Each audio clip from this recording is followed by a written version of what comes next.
The day that came, the skies of Earth turned black. Commander Eth stood on the bridge of his warship and watched the blue planet below.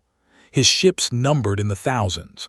They hung in the darkness like a cloud of metal death, blocking out the sun from entire continents.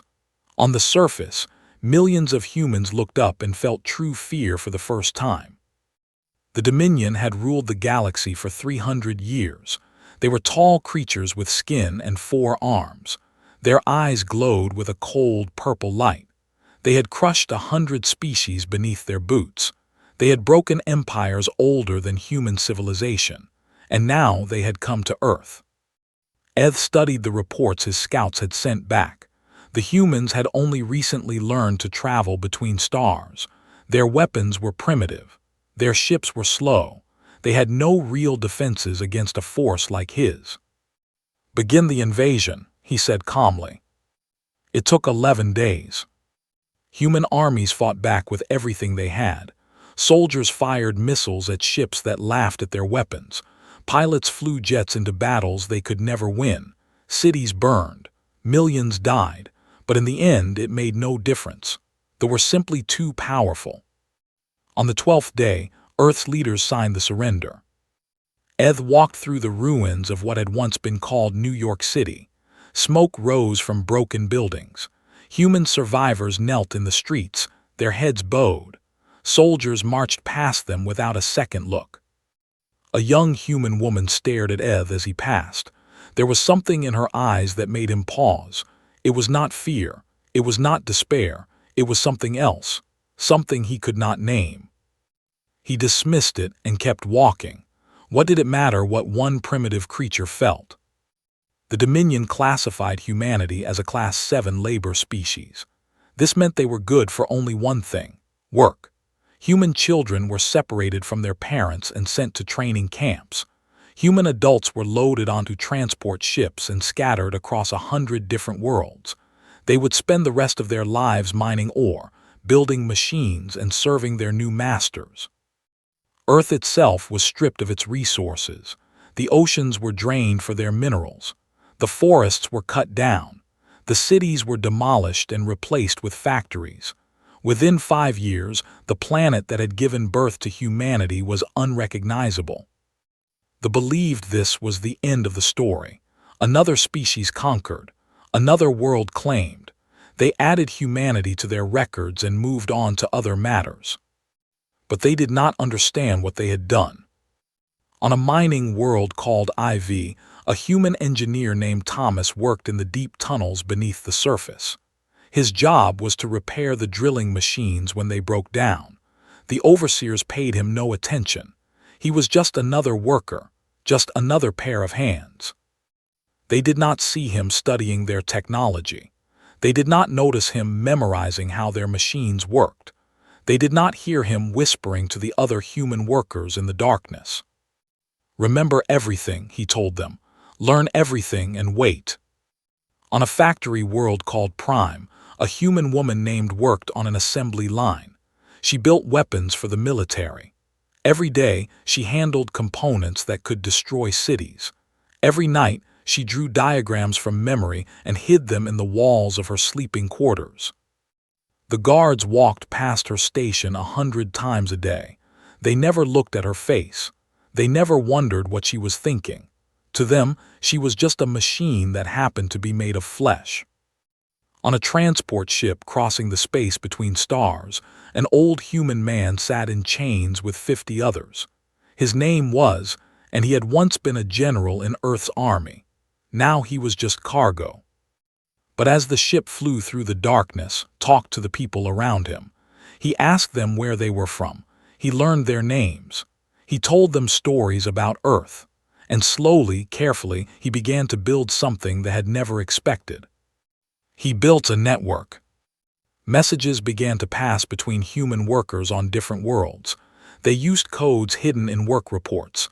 They used signals tapped on pipes. They used languages they had never bothered to learn: Spanish, Mandarin, Swahili, Arabic. The translators the Dominion used could not keep up with them all. They had psychology experts who studied conquered species. These experts wrote reports saying that humans were too divided to ever work together. They said humans fought among themselves too much. They said humans were too emotional, too short-lived, too weak to ever pose a threat. They were wrong. Because there was one thing they did not understand about humanity, one thing their psychology experts had missed, one thing that burned in the heart of every human being they had enslaved. Spite. Humans might fight among themselves. They might disagree about everything. They might hate each other for 1,000 different reasons. But when an outside force tried to crush them, something changed. All those differences became small. All those arguments became quiet. And a single thought rose up in every human mind. You think you have beaten us. You think we will bow down forever. You think we will forget what you did. You are wrong. The young woman who had stared at Commander Eth in the ruins of New York was named Myra. She had been 15 years old when they came. She had watched her parents die in the invasion. She had been sent to a labor camp on a frozen moon. 20 years later, she stood in the darkness of a mining tunnel and spoke to a group of human workers. Her voice was calm. Her eyes were hard. They took everything from us, she said. Our homes, our families, our world. They think we are nothing. They think we are broken. She held up a small piece of metal. It was a component from a weapon. She had been collecting them for years. But we are not broken. We are learning. We are growing. We are waiting. And one day, when they least expect it, we will show them what humans can do. The workers listened in silence. Then, one by one, they nodded. The first sparks of rebellion had been lit. They did not see them. They did not feel the heat. They sat in their palaces and counted their conquests and believed they were safe. They had no idea that the skies would soon darken again, not with their ships this time, but with their own flames. 60 years had passed since the fall of Earth. Myra was no longer a frightened girl hiding in mining tunnels. She was 75 years old now, her dark hair turned, her face marked with scars from decades of secret work. But her eyes still burned with the same fire that had kept her alive all these years. She stood in the heart of a hollowed-out asteroid, deep in a part of space that considered empty and worthless. Around her sat representatives from every human resistance cell in the Dominion. They had come from mining colonies and factory worlds. They had traveled on stolen ships and hidden in cargo containers. Some had been planning this meeting for 10 years. Behind Myra, holographic screens glowed with stolen information. Ship designs, patrol routes, the locations of weapons depots and fuel stations, every weakness the Dominion had tried to hide. For 60 years we have waited, Myra said. Her voice was strong despite her age. We have learned their technology. We have mapped their systems. We have placed our people in positions they never thought to watch. She touched a control, and the screens changed to show a web of connections spanning hundreds of worlds. They believe we cannot organize. Their experts say humans are too divided, too emotional, too stupid to work together. A cold smile crossed her face. They have never understood us. They see our differences and think we are weak. They do not see what those differences become when we have a common enemy. A man named stood up. He was the leader of the resistance on the factory world of III. His left arm was mechanical, a replacement for the one he had lost in a mining accident. "What exactly are you proposing, Director?" he asked. Myra had earned the title of Director 10 years ago, when she had united the scattered resistance cells into a single network. No human had ever achieved something like it before. The Still had no idea it had happened. "I am proposing the Ember Pact," Myra said. "A coordinated strike against the Dominion on a scale they have never seen. Not to win our freedom, not yet, but to hurt them, to show them that we are not the broken slaves they think we are." She brought up a new display. It showed a calendar marking a date 3 months away. They have a holy day called Tranquility's Dawn. On this day, their fleets stand down for religious rituals. Their soldiers pray in their temples. Their guard is at its lowest." The room went silent as the representatives understood what she was suggesting. "On that day," Myra continued, "we strike everywhere at once: fuel depots, shipyards, communication stations. We hit them so hard and so fast that they will not know what is happening until it is too late." A woman named spoke up. She led the resistance on IV, the same mining world where Thomas had first whispered words of rebellion decades ago. "The Dominion will respond with everything they have," she said. "They will kill millions of us." "Yes," Myra said simply, "they will." The word hung in the air like a weight. "This plan requires sacrifice," Myra continued. "Some of our colonies will have to draw fleets away from our real targets. Those colonies will burn. Thousands of our people will die to buy minutes of advantage for others." She looked around the room at the faces watching her. "I will not lie to you. I will not make this sound easy or clean. This is war, real war, and in war people die. The question is whether their deaths will mean something." Stood again, his mechanical hand clenched into a fist. "I lost my arm in a mine," he said. "I watched my brother die because an overseer thought he worked too slowly. I have spent 30 years dreaming of a chance to make them pay." He looked at the others. "I vote yes." Nodded slowly. "IV will stand with you. We have been ready for a long time." One by one, every representative in the room gave their agreement. There was no hesitation, no argument. 60 years of suffering had forged them into something harder than steel. The Ember Pact was sealed. 3 months later, Tranquility's dawn arrived.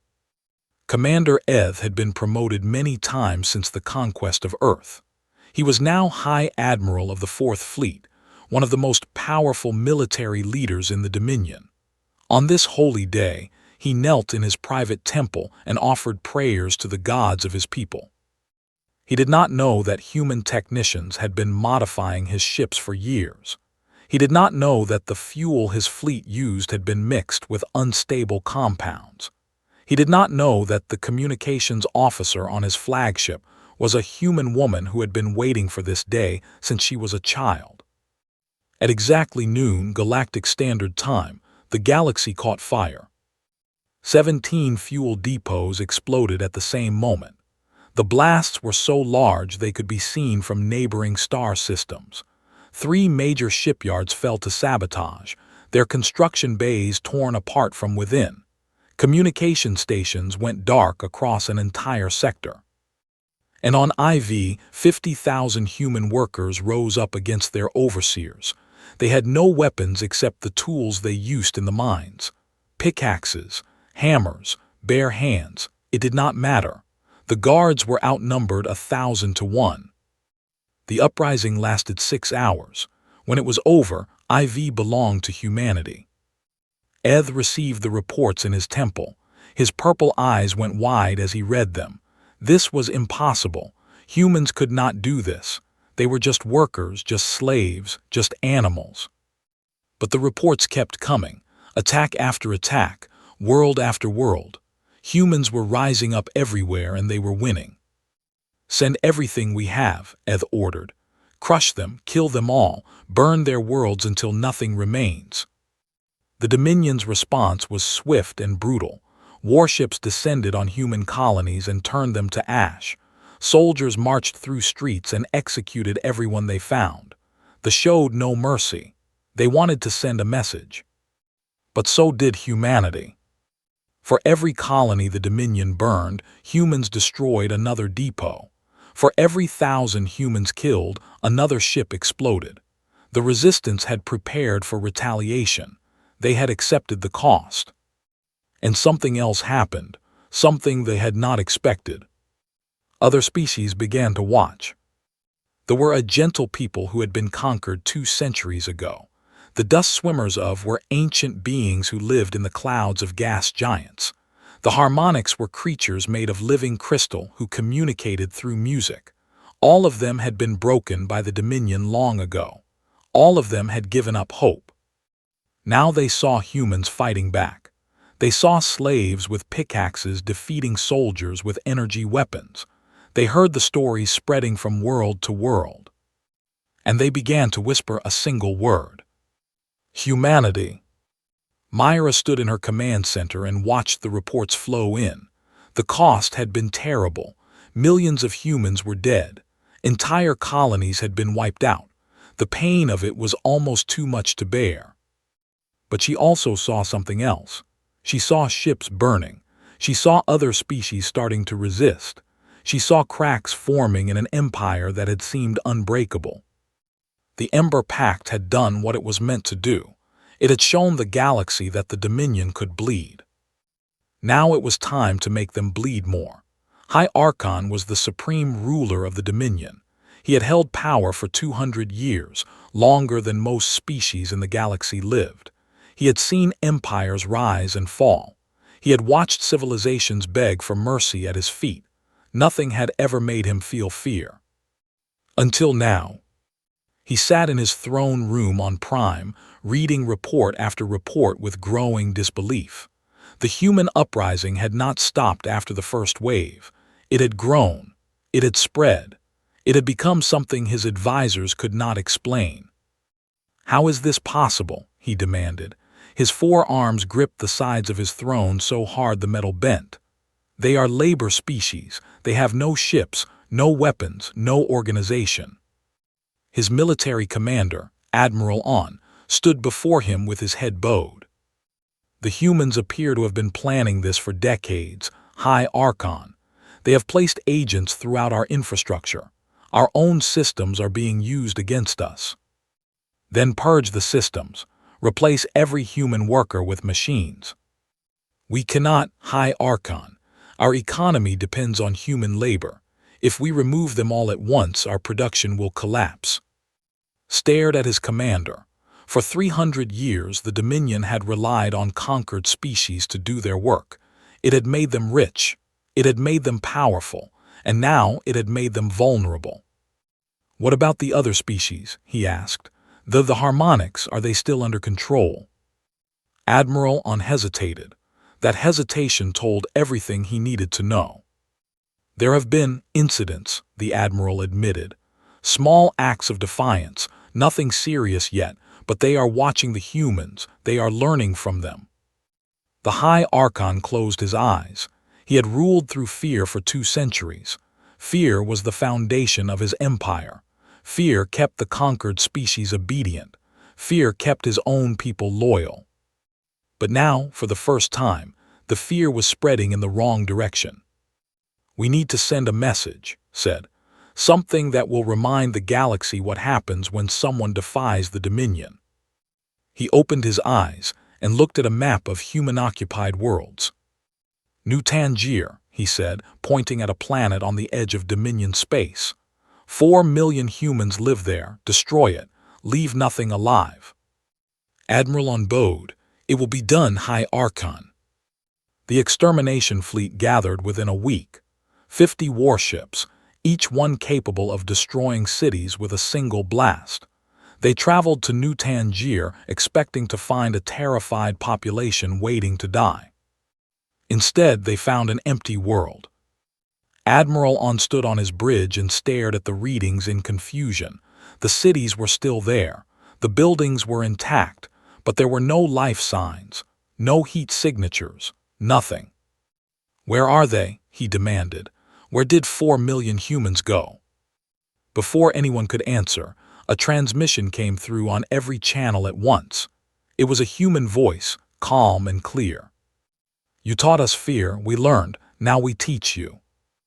The Admiral had only a moment to realize what was happening before his fleet tore itself apart.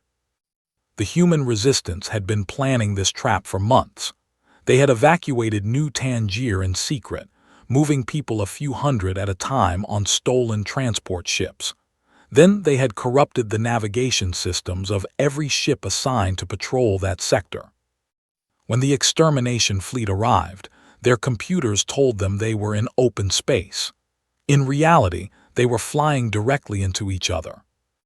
Ships collided at full speed. Reactors overloaded from the impacts. Weapons systems fired at allies by mistake. In 6 hours, the Dominion lost more vessels than they had in their last 3 wars combined. Admiral On was among the dead. The news spread across the galaxy like wildfire. The Dominion had sent a fleet to destroy humans, and humans had destroyed the fleet instead. It seemed impossible. It seemed like a miracle. It was neither. It was 60 years of planning, patience, and spite. Myra watched the victory reports come in and allowed herself a rare smile. But she knew this was only the beginning. The Dominion would not accept this defeat. They would come back with more ships, more weapons, more fury. And she was right. High Archon raged in his throne room when he heard what had happened. He threw furniture. He screamed at his advisors. He executed 2 officers who brought him bad news. Then he grew calm, a cold, terrible calm. "Unseal the vaults," he said quietly.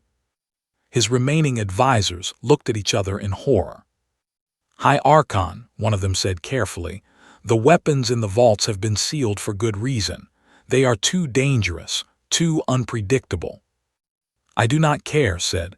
"The humans want war. I will give them war. I will show them what true destruction looks like." The vaults were opened. Weapons that had been locked away for 1,000 years were brought back into service. Planet crackers that could shatter worlds into rubble. Mind plague bombs that drove entire populations insane. Temporal disruptors that erased cities from existence, making it so they had never been built at all. The Dominion unleashed horrors upon human worlds that made the original conquest look gentle. But humanity did not break. They had learned from masters of cruelty.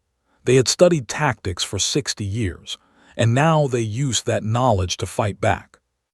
Where the Dominion destroyed worlds, humans destroyed supply lines. A planet could be rebuilt. A fleet without fuel was useless. Where the Dominion murdered civilians, humans assassinated admirals. Every time a commander learned how to fight the resistance, that commander died. The other conquered species saw what was happening. They saw humans standing against the greatest military power in the galaxy. They saw the Dominion struggling, bleeding, failing. And one by one, they began to rise. There were peaceful people who had never held weapons before.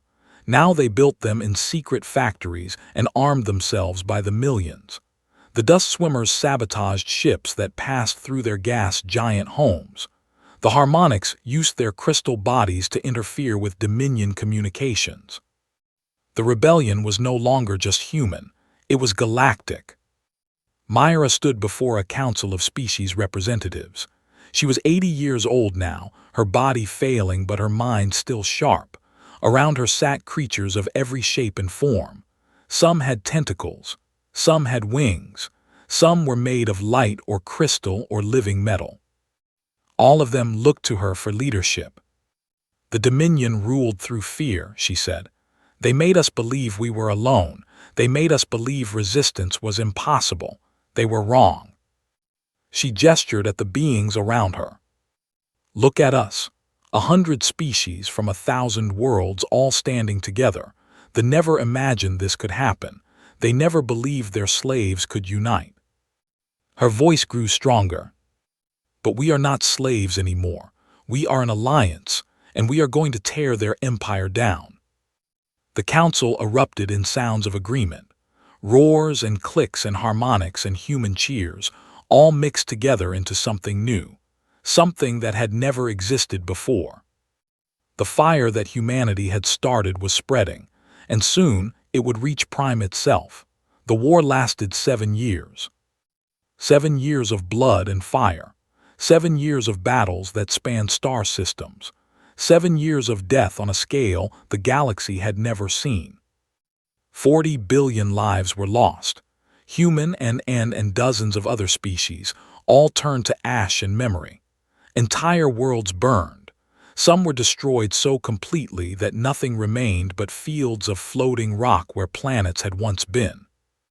The Dominion fought with desperation. They used every weapon in their vaults. They deployed horrors that made their own soldiers sick with shame. But for every victory they won, the Alliance won 2 more. Myra was 93 years old now. Her body was more machine than flesh, held together by cybernetic implants and sheer willpower. She had been given the rank of admiral, though she had never wanted military titles. What she wanted was much simpler. She wanted to see the fall.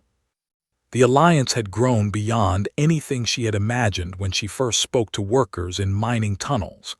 17 species now fought under the same banner. They called themselves the Free Coalition, and their symbol was a burning ember surrounded by stars. But winning the war required something more than courage and numbers. It required taking the fight to the heart of the enemy. Prime. No member of the Free Coalition had ever seen the Dominions. It was considered sacred, protected by defense networks older than human civilization. Thousands of weapons platforms orbited the planet. Millions of soldiers guarded its surface. They had been building their defenses for 3,000 years. Military experts from every species studied the problem. They ran simulations. They argued about strategy. And every simulation came back with the same result: attacking Prime was suicide. Myra listened to all the arguments. Then she called a meeting of her most trusted advisors. "The simulations are wrong," she said. Admiral, now 70 years old himself, raised an eyebrow. His mechanical arm had been upgraded many times over the years. It now held enough hidden weapons to take down a small warship. "Wrong how?" he asked. "They assume we will fight the way they expect us to fight," Myra said. "Fleet against fleet, ship against ship. That is their game. We cannot win it." She brought up a holographic display showing the defenses around Prime. "But we have something they do not expect. Something we have been building for 60 years, right under their noses." The display changed to show a web of connections spanning the galaxy. Tiny points of light linked together in patterns too complex to follow. "When we first began the resistance, we needed a way to communicate without the Dominion knowing. So we built a network using quantum-entangled particles. Every message sent through this network arrives instantly, no matter how far apart the sender and receiver are." His eyes widened as he understood. "You linked our ships to this network." "Every ship in the Coalition fleet," Myra confirmed. "When we attack Prime, our pilots will not be fighting as individuals. They will be fighting as one mind. Every ship will know what every other ship is doing, thinking, planning. Our reactions will be instant. Our coordination will be perfect." She smiled, and there was something fierce in it. "They built their defenses to fight normal enemies. They are not ready for us." The attack on Prime began on a day the humans called Victory Dawn. The Coalition fleet numbered 3,000 ships. They were outnumbered nearly 8 to 1. The defense fleet was massive, well-armed, and fighting to protect their home. But from the first moment of battle, something was wrong. Commanders gave orders, but by the time their ships responded, Coalition vessels had already moved. Human pilots dodged attacks before they were fired. Gunners hit targets that should have been impossible to track. Every ship in the Coalition fleet moved like fingers on a single hand. High Archon watched the battle from his palace and felt the cold grip of fear around his hearts. He had never seen anything like this. The enemy fleet flowed like water, changing shape and direction without any visible coordination. "How are they doing this?" he demanded. "How do they know where our ships will be?" No one could answer him. The battle lasted 12 hours, 12 hours of chaos and fire and screaming metal. The defense fleet was larger and more powerful, but the Coalition was faster and smarter. Every trap the Dominion set was avoided. Every ambush was turned around. By the end, half the fleet was burning wreckage. The rest were in retreat. The skies above Prime darkened with Coalition ships. For 300 years, those skies had been pristine violet, untouched by war. Now they were filled with the enemies the Dominion had created through centuries of cruelty. Myra stood on the bridge of her flagship and looked down at the planet below. Somewhere down there was the throne room where High Archon had ordered the conquest of Earth. Somewhere down there were the temples where priests had taught that other species were inferior. Somewhere down there was the heart of everything she hated. "Admiral," her communications officer said, "we are receiving a transmission from the surface. The High Archon wants to negotiate." Myra was quiet for a long moment. "Tell him we will discuss terms when we meet in person," she said. "We are coming down." The landing was not easy.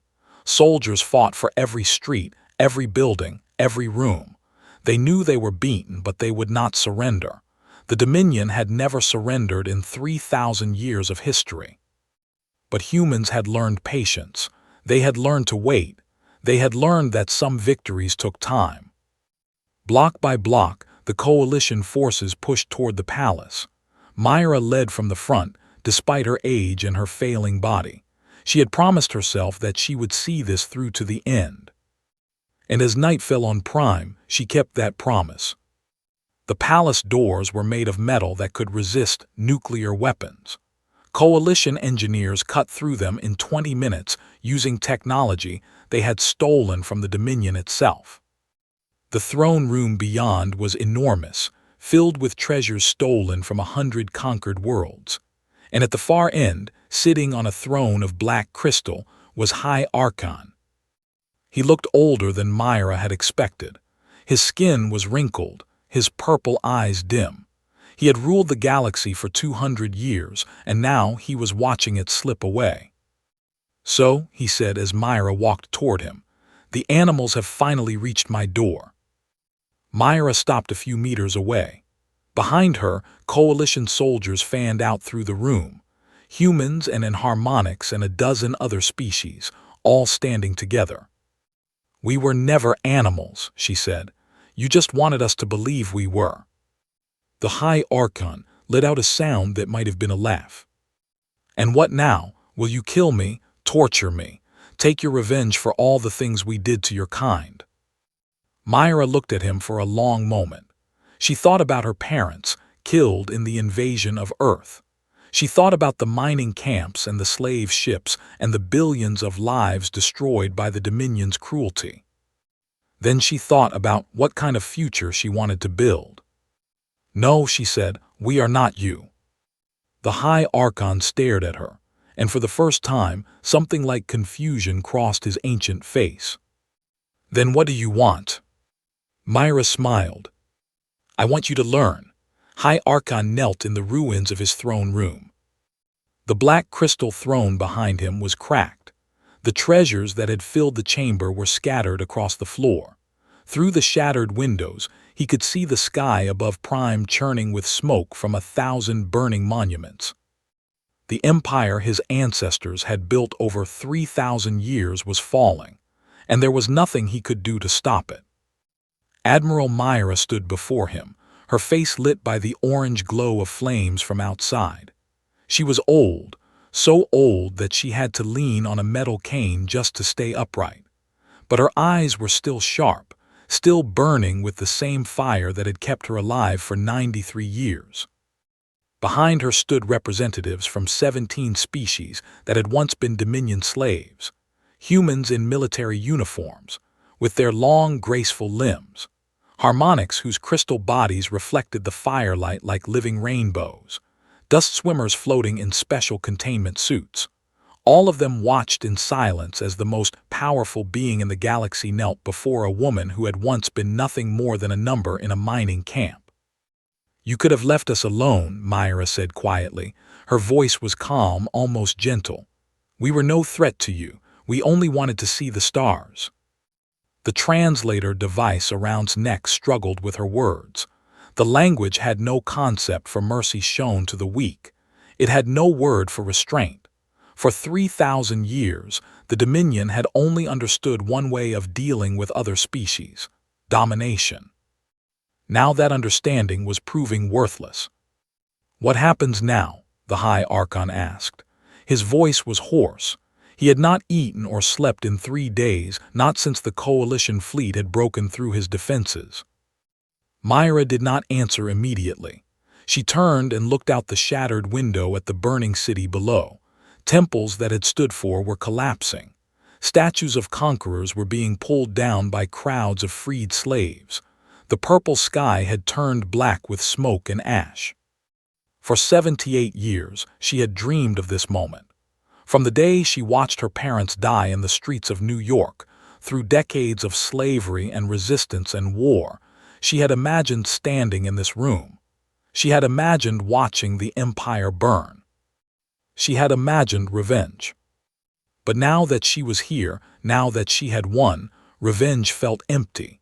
Killing would not bring her parents back. Destroying Prime would not erase the suffering of billions. Hatred had kept her alive for so long, but it could not tell her what to do with victory. She thought about the humans she had led through 7 years of war. She thought about the miners and factory workers who had picked up weapons for the first time. She thought about the children who had been born during the rebellion, who had never known anything but fighting. What future did she want to build for them? Not one based on fear, not one built on domination, not one that would require another Myra in 300 years to tear it down. She turned back to face the High Archon. "When you came to Earth," she said, "you believed you were teaching us our place in the universe. You believed you were showing us what happens to weak species." Said nothing, there was nothing to say. "You were right," Myra continued. "You did teach us something. You taught us how to hate, how to plan, how to wait, how to destroy." She stepped closer to him, and despite his age and power, the High Archon found himself flinching. "But you also taught us something else, something you did not intend. You taught us what we never want to become." She gestured at the representatives behind her. "Look at us. 17 species brought together by your cruelty, humans and enharmonics and all the others. We should hate each other. Your empire spent centuries making sure we would never trust anyone but ourselves." Her voice grew stronger. "But we found something stronger than fear. We found each other. We built something your people never could. Not an empire of slaves and masters, but an alliance of equals." High Archon stared at her. In his 200 years of rule, no one had ever spoken to him like this. "You speak of mercy," he said slowly. "You speak of alliances and equality, but your fleets are burning my cities. Your soldiers are killing my people. How is this different from what we did?" "Because we are going to stop," Myra said simply. The High Archon blinked. "What?" "We are going to stop. The fighting ends today. Your military will be dismantled. Your weapons will be destroyed. Your empire will be broken into pieces, and your former slaves will be free to build their own futures." She paused. "But we will not destroy your species. We will not scatter your people across mining colonies. We will not make your children grow up as slaves." For the first time, Myra allowed herself a small smile. "You are going to learn what we learned. You are going to survive. You are going to rebuild. You will struggle and suffer and doubt yourselves just like we did. And maybe in a few centuries you will be worthy of joining the rest of us." The High Archon stared at her in silence. His translator device buzzed and clicked, trying to make sense of concepts his language could not express. "You are letting us live," he said finally. "After everything we did, why?" Myra looked at him for a long moment. Then she turned and began to walk away, her cane tapping against the broken floor. "Because someone has to be better," she said without looking back. "Someone has to break the cycle. Someone has to show the galaxy that there is another way." She paused at the door and glanced back one last time. "You taught us fear. We taught ourselves something else, and now we are going to teach the galaxy." She walked out of the throne room, leaving the High Archon alone in the ashes of everything his people had built. Outside, the dawn was coming. The fires were starting to fade. And across the galaxy, billions of beings were waking up to their first day of freedom. The Dominion had ruled through fear for 3,000 years. They had believed terror was the strongest force in the universe. They had believed that broken species stayed broken forever. They had never understood humanity. Humans were not special because they were stronger or smarter or more numerous than other species. They were special because of something much simpler, something they had never possessed. Hoping. Hope that tomorrow could be better than today. Hope that suffering could have meaning. Hope that even the longest darkness would eventually end. Admiral Myra died 3 years after the fall of the Dominion. She was 96 years old, and she passed peacefully in her sleep on a restored Earth, surrounded by the children and of people she had freed. Her last words were recorded by her family. "We did it," she whispered. "We actually did it." The galaxy remembered her forever, not as a conqueror, not as a destroyer, but as the woman who had proven that the cycle of fear and domination could be broken. Statues were built in her honor on 100 worlds. Her story was taught to children of every species. And in the free coalition that she had helped build, humans and enharmonics, and even, eventually, worked together to explore the stars. The skies that had once darkened with fear now shone, with the light of 1,000,000 new suns. And humanity, at last, had found its place among them,